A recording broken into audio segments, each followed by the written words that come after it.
Hello दोस्तों, welcome to उड़ान education classes. आज हम कॉम्प्लेक्स एनालिसिस के 2 क्वेश्चन को सॉल्व करने वाले हैं। ये जो लेक्चर नंबर होगा वो 10 होगा, यानी 10 होगा। बाकी लेक्चर आप नहीं देखे हैं तो डिस्क्रिप्शन लिंक दे दिए, वहाँ से आप देख सकते हैं। प्लेलिस्ट में जाके आप देख सकते हैं। अगर वीडियो आप लोगों को अच्छा लग रहा है तो लाइक कीजिए, शेयर कीजिए और सब्सक्राइब कर लीजिए। और हमें कमेंट सेक्शन में यही बताइएगा कि आपको ये वीडियो कैसा लगा। देखिए क्वेश्चन को करते हैं। तो क्वेश्चन इस प्रकार दिया गया है कि so that real and imaginary parts of an analytic function satisfy Laplace equation. ये जो क्वेश्चन है 2013 में पूछ चुका है। चलिए इसको सॉल्व करते हैं। सॉल्यूशन हम मान लेते हैं कि लेट एफ जेड जो है u plus iota v be an analytic function.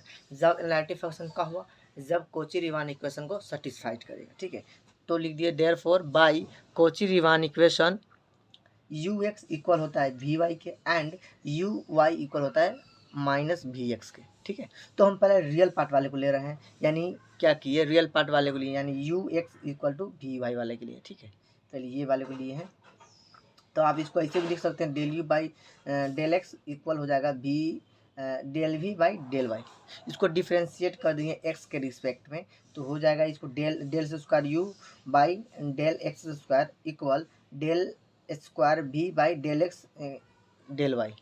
इसको इक्वेशन आप फर्स्ट मान लीजिए। जब इसको डिफ्रेंशिएट कीजिएगा ना तो आपको ये दे देगा। ठीक है, इसका भी इक्वेशन हम फर्स्ट मान लीजिए। फर्स्ट मान लिए हैं, अगला देखते हैं। अब देखिए आगे आगे अगेन उसका इक्वेशन फर्स्ट माने, अगेन देखे हैं u y equal to minus v x, ये भी होता है। इसे हम लिख सकते हैं कि del u by del y, इसको लिख सकते हैं del u by del y equal minus था तो माइनस, इसको लिख सकते हैं del v by del x. इसको डिफ्रेंशिएट किए, वो भी पार्शियली करना है। देखिए यहाँ पार्शियली करना है विथ रिस्पेक्ट टू वाई के रिस्पेक्ट में करना है। तो जब इसको कीजिएगा डिफ्रेंशिएट पार्शियली तो हो जाएगा del square u by del y square equal minus del square v by del y del x. इसको इक्वेशन हम सेकेंड मान लिए। ठीक है, अब क्या किए, इक्वेशन जो फर्स्ट था ना और जो सेकेंड है उसको हम जोड़ दिए, यानी four from adding equation 1 and 2। ठीक है, तो दोनों को जोड़ दीजिए। दोनों को जोड़िएगा तो हो जाएगा del square u by del x square plus del square u by del y square equal हो जाएगा del square v by del x into del y plus minus, ठीक है ये वाला, minus del s square v by del y into del x. ये चीज़ आपको समझ में आ गया होगा। ठीक है, देखिए एक चीज़ मैं बता दूं, आप डिफरेंशियल कैलकुलस में पार्ट 2 में आप पढ़ चुके हैं कि डेल एस स्क्वायर बी बटा del x into del y जो होते हैं वो इक्वल होते हैं del s square v by del y into del x के। यानी इस दोनों में कोई फ़र्क नहीं बचा, नीचे अगर डेल एक्स हो या डेल वाई हो या फिर डेल वाई हो या डेल एक्स हो, कोई अंतर नहीं होता। ये दोनों क्या होते हैं, इक्वल होते हैं। तो हम इसके जगह पर हम ये इसके जगह पर हम देखिए सिर्फ हम इसके जगह पर del s square v by del x into del y के इसके जगह पर हम ये वाला टर्म हम लिख सकते हैं। ये वाला टर्म लिख सकते हैं ना, ऑफकोर्स लिख सकते हैं। जब आप ये वाला टर्म यहाँ पर लिखिएगा तो जो प्लस और ये माइनस कैंसिल हो जाएगा, दोनों क्या हो जाएगा, कैंसिल हो जाएगा। तो क्या बचेगा, आपको बच जाएगा del square u by del x square plus del square u by del y square. ये जो कैंसिल हो गया ये होगा जीरो। तो यही तो हमको प्रूव करना था, यानी लिख सकते हैं real part satisfy Laplace equation. जो हमारा रियल पार्ट जो था वो सेटिस्फाइड हो गया है लैप्लास इक्वेशन से। ठीक है, अब देखिए सेकेंड देखते हैं, इमेजिनरी वाले पार्ट को देख लेते हैं। ठीक, फॉर इमेजिनरी पार्ट, यानी इमेजिनरी पार्ट कौन बोला था, ये देखिए यहाँ पर थोड़ा सा एक चीज़ देखें कि देखिए u y equal to minus v x, तो इसको हम लिख सकते हैं माइनस, अगर इस बार कर दे तो लिख सकते हैं इसको, देखिए तो इसको लिख सकते हैं इस तरह से, यानी वी एक्स बराबर हो जाएगा ना माइनस यू वाई, ऑफकोर्स लिख सकते हैं। तो वही काम हम आगे किए हैं। ठीक है, यही काम क्या किए आगे किए, देखिए यही काम हम किए यहाँ पे देखिए यहाँ पे हो जाएगा v x equal to minus u y. इसको हम लिख सकते हैं del v by del x equal minus del u by del y. इसको डिफ्रेंशिएट कीजिए, पार्शियली वो भी करना है, एक्स के रिस्पेक्ट में हमने कर दिए। तो हो जाएगा del x square v by del x square equal minus था तो माइनस, इसको डिफ्रेंशिएट कीजिएगा पार्शियली तो हो जाएगा del x square u by del x into del y. इसको इक्वेशन आप थर्ड मान लीजिए। ठीक है, तो अगेन आगे हम देखे हैं, आगे क्या हो जाएगा, आगे देखिए भी यू बाई भी वाई इक्वल यू एक्स। अब ये कहाँ से आ गए, देखिए ये आपका ये वाला टर्म है, ये वाले जो टर्म देख रहे हैं ना, यू एक्स बराबर वी वाई, तो हम पहले वी वाई बराबर वी और यू एक्स दोनों इक्वल हैं, तो वही चीज़ हम यहाँ पे लिख दिए हैं। ठीक है, अब इसको इस तरह से लिख सकते हैं, इसको del v by del y equal, इसको लिख सकते हैं del u by del x, of course लिख सकते हैं। ठीक है, आगे देखिए, इसको आगे क्या किए, पार्शियली डिफ्रेंशिएट कर दिए। ठीक है, पार्शियली क्या किए, डिफरेंस, वो भी y के रिस्पेक्ट में किए हैं। ठीक, तो हो जाएगा डेल एस स्क्वायर बी बटा del y s square equal del square u by del y into del x, इसको इक्वेशन 4 मान लीजिए।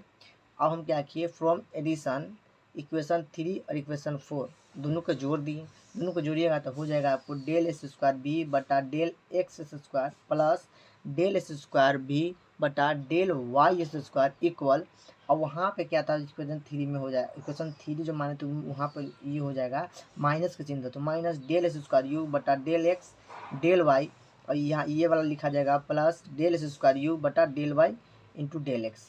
ये आपको समझ में आ गया होगा। अब हमने पहले आपको बताए हैं कि आप डिफरेंशियल कैलकुलस पार्ट 2 में पढ़ चुके हैं कि डेल यू बटा del x into del y जो इक्वल होते हैं डेल एस स्क्वायर यू बटा del y into del x के, ये दोनों क्या होते हैं, आपस में इक्वल होते हैं। तो हम क्या किए, इसके जगह पर देखिए ना, हम इसके जगह पर हम ये वाला लिख सकते हैं, ये वाला टर्म, ये दोनों बराबर है तो ये वाला टर्म हम लिख दिए, कोई दिक्कत नहीं होगा आपको। देखिए तो क्या हो जाएगा, डेल एस स्क्वायर बी बटा del x s square plus del s square v बटा del y s square equal, ये जैसे था वैसे लिख दिए। ठीक है, minus del s square into del s square u by del x into del y plus, अब इसके जगह पर ना यहाँ पर क्या था, del s square u by del y था, तो इसका हम ये वाला लिख सकते हैं, दोनों इक्वल है तो लिख दिया del x into del y. ठीक है, अब जो कैंसिल होना ये दोनों कैंसिल हो जाएगा, कर जाएगा, तो क्या बचेगा आपका, बच जाएगा कि डेल एस स्क्वायर बी बटा del x square plus del square B बटा del y square equal to 0, यानी इमेजिनरी पार्ट जो है वो क्या सेटिस्फाइड है द लैप्लास इक्वेशन। ठीक है, लैप्लास इक्वेशन देखो सेटिस्फाइड है, तो हम लिख सकते हैं हेंस यू एंड भी जो है वो सेटिस्फाइड है, सेटिस्फाई है लैप्लास इक्वेशन की। तो यही हमको प्रूफ करना था, जो इक्वेशन प्रूफ हो चुका है। ठीक है दोस्तों, अगर आप लोगों को ये वीडियो अच्छा लग रहा है तो लाइक करें, शेयर करें और सब्सक्राइब कर लें। पार्ट थर्ड के जितने भी VVI क्वेश्चन हैं वो सारे के सारे सोल्यूशन इस पर कराए जाते हैं। ठीक है, तो वीडियो आप लोगों का अच्छा लग रहा है तो लाइक करें, शेयर करें और सब्सक्राइब करना बिल्कुल ना भूलें। मिलते हैं हम नेक्स्ट क्लास में, तब तक के लिए bye bye, take care. Video आप लोगों का अच्छा लग रहा है तो लाइक करें, शेयर करें और सब्सक्राइब करना बिल्कुल ना मिले। वीडियो आप लोग का अच्छा लग रहा है तो लाइक करें, शेयर करें और सब्सक्राइब कर लें। मिलते हैं हम नेक्स्ट क्लास में, तब तक के लिए bye bye, take care. Question जो दिया गया अगला कि define modulus amplitude and conjugate of a complex number and so that, यानी हमको क्या है, डिफाइन हमको करना है कि मॉडुलस को डिफिनीशन देना है, एम्पलीट्यूड को डिफिनीशन देना है और कंजुगेट को देना है, यानी ये तीनों का डिफिनीशन हमको बताना है। इसके बाद क्वेश्चन नंबर इसी में पार्ट 2 दिया गया क्या है कि so that the modulus of sum और difference of two complex numbers is always less than और equal to the sum of their modulus. ये जो क्वेश्चन है आपको 2018 में पूछा गया है। ठीक है, इसका मतलब हुआ कि दो कॉम्प्लेक्स नंबर के सम का modulus always less than equal to होता है उसके अलग अलग मॉडुलस के इक्वल। ठीक है, ये जो क्वेश्चन है आपको 2018 में पूछा गया क्वेश्चन। चलिए इसको सॉल्व करते हैं। देखिए ये हम ट्रायंगल बना, ये हम बना, ये हो गया एक्स एक्सिस, ये हो गया वाई एक्सिस, जिसका एंगल ये पी जो पोलर कोऑर्डिनेट हो गया, पी पॉइंट हो गया, पोलर कोऑर्डिनेट हो गया आर और थीटा, जिसका डिस्टेंस क्या हो गया आर, और हम एंगल ले लिए थीटा। ठीक है, तो लिख दी यहाँ पे solution, let P x comma y be a point corresponding to a complex number z equal x plus iota y in a arcogant plane.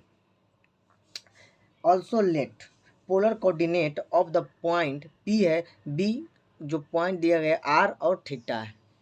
ठीक, so that x equal to मान लिए r cos थीटा, इक्वेशन इसको first मान लिए, and y equal to r sine theta, equation हम 2 मान लें। इसे हम क्या किए, squaring and adding equation 1 and 2। जब इसको स्क्वायर करके एडिशन जोड़िएगा तो ये हो जाएगा आपको x square plus y square equal to r square cos square theta plus r square sine square theta. ठीक। अब देखिए इसमें आर स्क्वायर को हम कॉमन करेंगे तो हो जाएगा x square plus y square equal to r इसको इसमें कॉमन कीजिएगा तो हो जाएगा r square into cos square theta plus sine square theta. ठीक है, आपको एक चीज़ बता दें कि आपको इसको वैल्यू पता होता है, इसका वैल्यू क्या होता है 1 होगा। तो आप लिख सकते हैं ना x square plus y square equal to क्या हो जाएगा आर स्क्वायर। हम आर इक्वल टू लिख सकते हैं, आर इक्वल लिख सकते हैं root under x square plus y square, यानी जो ये हम एक्सपेंशन निकाले हैं ना उसे को बोलते हैं मॉडुलस। यानी in the above expansion r जो हमारा हो गया ना, ये जो आर निकला है इसी को बोलते हैं is called modulus of complex number Z. यानी जो आर निकाले हैं ना उसे हम क्या बोलेंगे मॉडुलस, जो आर निकला उसे हो गया मॉडुलस। इसे हम डिनोट करते हैं, it is denoted by modulus of Z. इस तरह से इसे डिनोट करते हैं, इसे लिख दीजिएगा तो ये हो जाएगा क्या, ये इसे हम बोलेंगे मॉडुलस ऑफ जेड। तो हम ये मॉडुलस डिनोट करते हैं मॉडुलस को। चलिए इसमें आगे हम मॉडुलस को देख चुके हैं, अब देखते हैं एम्पलीट्यूड किसे कहते हैं। ठीक, एम्पलीट्यूड देखिए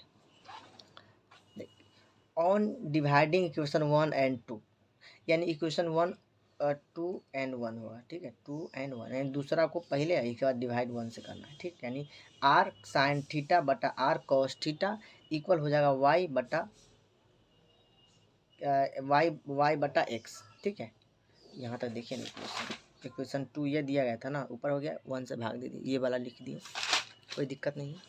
चलिए यहाँ पे देखिए तो आर से आज जो कैंसिल हो जाएगा, sine theta plus cos theta equal to क्या होता है टेन थीटा इक्वल हो जाएगा वाई बटा एक्स। और टेन को इस बार कीजिएगा तो हो जाएगा थीटा इक्वल टू हो जाएगा टेन इनवर्स वाई बटा एक्स। वे जो थीटा जो निकला ना, ये थीटा जो निकला इसी को बोलते हैं, यानी थीटा इज कॉल्ड एम्पलीट्यूड और argument of A complex number of Z. यानी जो थीटा जो निकला ना इसी को बोलते हैं एम्पलीट्यूड, एम्पलीट्यूड बोलते हैं। ठीक है, या आर्गुमेंट बोलिए इसको, कम्प्लेक्स नंबर ऑफ जेड के। अब इसमें हम ये दो चीज़ निकाल दिए, एम्पलीट्यूड भी हम कर दिए और मॉडुलस जो बोला था तो उसको डिफाइन कर दिए। अब अगला है इसमें दिया गया क्वेश्चन में है कि हमको कंजुगेट बताना है। कंजुगेट क्या होता है कि let Z equal to X plus iota iota Y be a complex number, then X minus iota Y is called conjugate of the complex number. कहने का मतलब ये है कि अगर Z equal to X plus iota Y है तो अगर हम जेड का कंजुगेट निकालें तो जो यहाँ पे जो है ना प्लस का चिन्ह यहाँ पे सिर्फ माइनस हो जाएगा, यानी क्या हो जाएगा माइनस एक्स आयोटा वाई। ठीक है, तो यही लिखे हैं एक्स माइनस आयोटा वाई, तो यहाँ पर खाली सिर्फ चेंज हो जाता है, क्या माइनस का फर्क होता है, इसी को बोलते हैं हम क्या कंजुगेट। ठीक है, कंजुगेट कहेंगे, यानी इसे हम डिनोट करते हैं, it is denoted by conjugate. Z के ऊपर इस तरह से डंडे को दे दीजिएगा, इससे हम बोलते हैं क्या कंजुगेट, इसको बोलते हैं कंजुगेट, यानी जेड का कंजुगेट।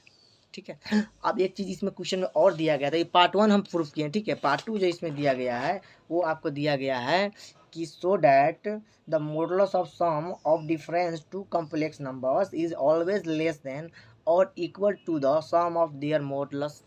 अब इसका मतलब क्या होता है कि जब दो कॉम्प्लेक्स नंबर का सम का modulus always less than equal होता है उसके अलग अलग मॉडुलस के बराबर, यानी इक्वल। तो इसे प्रूफ करने के लिए, यानी हमको जो प्रूफ करना है अब आगे, now proof that modulus of z1 plus z2 less then modulus of z1 plus modulus of z2।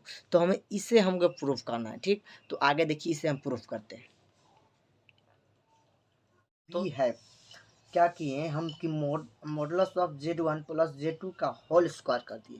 तो आपको एक प्रॉपर्टीज पता होगा कि जब मॉडुलस ऑफ z के होल स्क्वायर करते हैं तो इसको हम लिख सकते हैं कि z इंटू जेड का कॉन्जुगेट। तो इसी को हम क्या किए इस फॉर्म में हम लिख दिए। ठीक है, यानी हम लिख सकते हैं कि z1 plus z2 into z1 plus z2 के कॉन्जुगेट, ये दोनों का कॉन्जुगेट है। ठीक, अब हम आगे क्या, जब आगे सॉल्व कीजिएगा तो हो जाएगा z1 plus z2 into z1 conjugate plus z2 conjugate. इस कंजुगेट को हम क्या किए तोड़ दिए, अलग अलग लिख दिए। ठीक है, अब इसमें क्या कीजिए एक छोटा सा काम क्या किए हैं कि हम इसे सिंपल मल्टीप्लिकेशन कर दिए। जैसे कि आप z1 में z1 कंजुगेट से गुना कीजिएगा तो हो जाएगा z1 इंटू z1 के कंजुगेट प्लस इसी तरह इसका सिंपल मल्टीप्लिकेशन कीजिए, हो जाएगा z1 इंटू z2 के conjugate plus z2 into z1 के conjugate plus z2 into z2 के कंजुगेट। ठीक है, अब आगे इसको सॉल्व कीजिएगा तो हो जाएगा z1 इंटू z1 के कंजुगेट प्लस एस वाले टर्म को हम पहले लिख दिए, यानी z2 इंटू z2 के कंजुगेट प्लस अब देखिए ये वाला टर्म को लिख दिए Z1 इंटू Z2 के कंजुगेट। अब यहाँ पे देखिए Z1 के कंजुगेट पहले लिख दिए, प्लस है तो प्लस इंटू इंटू हो जाएगा, और Z2 है तो Z2। ठीक है, यहाँ तक आपको समझ में आ गया होगा। चलिए आगे देखिए हम क्या किए कि मॉडुलस ऑफ Z1 के स्क्वायर हम लिख सकते हैं ना, इसको इस प्रॉपर्टीज की वजह से हम लिख सकते हैं मॉडुलस ऑफ Z1 के square plus modulus of Z2 के स्क्वायर, इसके प्रॉपर्टीज की मदद से हम लिख सकते हैं। ठीक है, अच्छा प्लस अब यहाँ पे देखिए क्या होगा Z1 इंटू Z2 के कंजुगेट प्लस Z1 के कंजुगेट इंटू Z2 के कंजुगेट का कंजुगेट। यानी एक चीज़ मैं आपको बता दूं क्या, कि अगर Z का कंजुगेट करते हैं तो वो Z ही देता है, यानी Z के बराबर होते हैं। तो वही हम चीज़ यहाँ पे की हैं। अगर हम Z2 के कंजुगेट का कंजुगेट करें तो हमें क्या देगा, Z2 ही देगा। तो आप बाद में क्या हो जाएगा, इतना ही Z2 ही आ जाएगा। तो ये हम प्रॉपर्टी लगाएं, इसमें कोई दिक्कत आपको नहीं होगा। ठीक है, चलिए आगे जब सॉल्व हम करिएगा तो क्या हो जाएगा, मॉडुलस ऑफ Z1 के whole square plus modulus of Z2 के whole square plus Z1 into Z2 के कंजुगेट और प्लस। ठीक है, अब देखिए यहाँ पर ई मॉडुलस है या सॉरी कंजुगेट है, ये भी एक कंजुगेट, यानी पूरे का हम होल कंजुगेट दोनों के कंजुगेट लिख दिए। इस कंजुगेट का हम कुछ कर ही नहीं, जैसे था वैसे हम लिख दिए। ठीक है, ये भी कंजुगेट और ये भी कंजुगेट, इसको हम पूरा होल कंजुगेट कर दिए, यानी Z1 इंटू Z2 के कंजुगेट का Z2 का कंजुगेट हो गया। ठीक है, कोई दिक्कत नहीं होगा। ठीक, चलिए आगे देखें।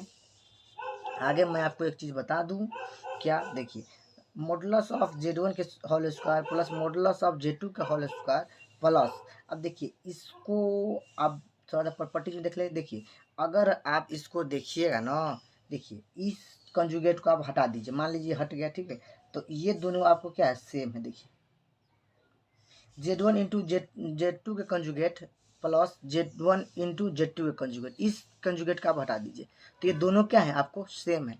इस तरह से अगर कोई कॉम्प्लेक्स नंबर आता है तो देखिए जैसे कि प्रॉपर्टी देखिए Z1 plus Z plus Z का कंजुगेट इक्वल होते हैं 2 into real part of Z। समझ में आया आप? तो ये मान लीजिए Z, इस टर्म का पूरे का मान लीजिए क्या Z कंजुगेट। तो हम लिख सकते हैं यही चीज़ को हम यहाँ पे लिख दिए हैं कि प्लस का चिन्ह था तो plus two real part of Z, यानी Z जो दिया गया इसमें क्या है, ये वाला हो जाएगा Z1 इंटू Z1 के Z2 के कंजुगेट। यही चीज़ को हम यहाँ पे लिख दिए इस प्रॉपर्टीज की मदद से। ठीक है, यहाँ तक आप लोगों को समझ में आ गया होगा। चलिए आगे देखते हैं। तो यहाँ पे देखिए एक और छोटा सा काम क्या किया हम, आगे जब देखेंगे तो देखिए यहाँ पे दिया गया plus two real part Z1 into Z2 के कंजुगेट। तो आप लोगों को एक बता दूं क्या, कि अगर रियल पार्ट ऑफ Z होता है अगर पॉजिटिव मॉडुलस ऑफ Z की तरह, तो वो होता है लेस देन इक्वल होता है। अगर माइनस मॉडुलस ऑफ Z होता है रियल पार्ट की तरह, तो वो हो जाता रियल पार्ट ऑफ Z तो हो जाता है ग्रेटर देन इक्वल। तो यहाँ पर जो हम देख रहे हैं वो क्या है, प्लस वाले, यानी पॉजिटिव है मॉडुलस ऑफ Z के, तो इसे हम क्या लेस देन इक्वल हो जाएगा। तो यही चीज़ हम यहाँ पर लिख रहे थे, यही निकाल रहे थे कि modulus of Z1 plus Z2 का होल स्क्वायर। अब यहाँ पे हो जाएगा क्या, less than equal modulus of Z1 के square plus modulus of Z2 का whole square plus 2 into modulus of Z1 into Z2 के कंजुगेट। ये वाले जैसे था वैसे लिख दिए।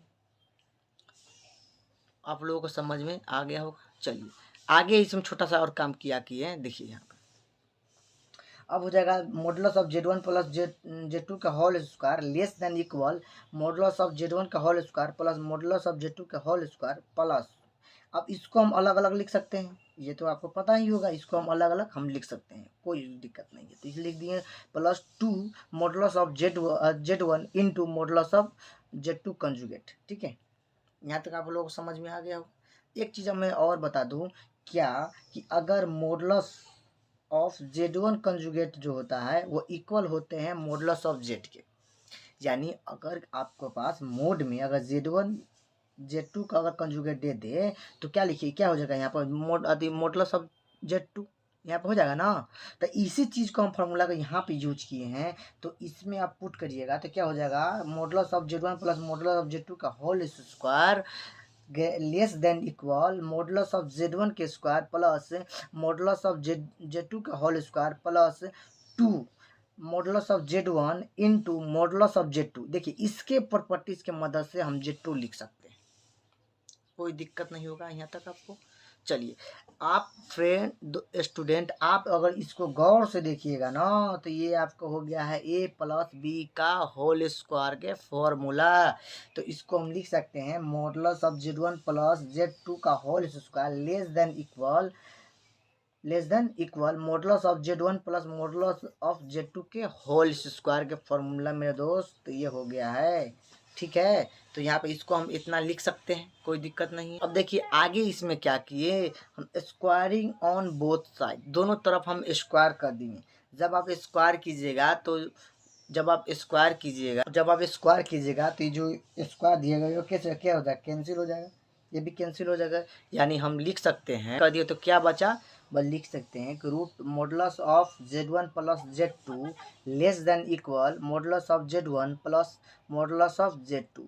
तो मेरे दोस्त ये प्रूफ हो चुका है, यानी स्टूडेंट ये जो है ये प्रूफ हो चुका है, यही हमें प्रूफ करने के लिए बोला था, ठीक है। ये जो क्वेश्चन है प्रूफ हो चुका है। हेलो दोस्तों, तो एक चीज़ मैं आपको बता दूं कि मिथिला यूनिवर्सिटी के पार्ट थर्ड के जो भी स्टूडेंट है उसका हम पेपर नंबर 8 जो है वो जो ऑप्शनल पेपर होता है इसका फर्स्ट लेक्चर जो है हम देखने वाले हैं कल।